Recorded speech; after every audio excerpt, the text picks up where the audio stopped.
EMJA news একটি news portal এবং digital platform হতে যাচ্ছে সিলেটে। তাদের যাত্রা শুরু হবে জুলাইয়ের 1 তারিখ। আমি তাদের এই যাত্রা শুভ হোক এই কামনা রাখি।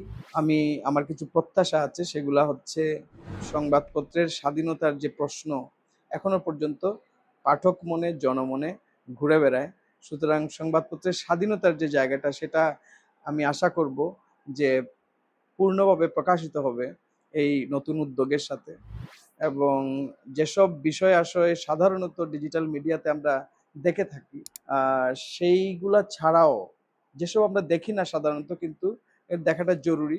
যেমন আমাদের সিলেটে আমরা দেখেছি যে অনলাইন মিডিয়াগুলো আছে, সেসব জায়গায় আমাদের ইতিহাস ঐতিহ্য, আমাদের সমাজ সচেতনতামূলক প্রতিবেদন এগুলো একটু কম হয়।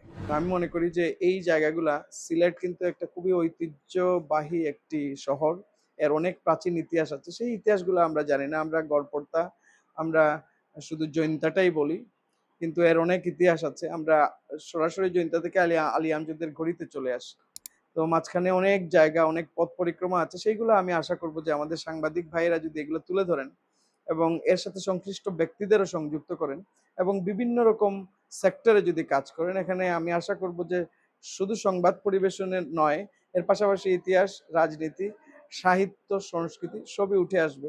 এটা আমার একটা প্রত্যাশা। স্থপতি হিসাবে আমি মনে করি যে যদি স্থাপত্য এখানে স্থান পায়, আমি খুবই খুশি হব।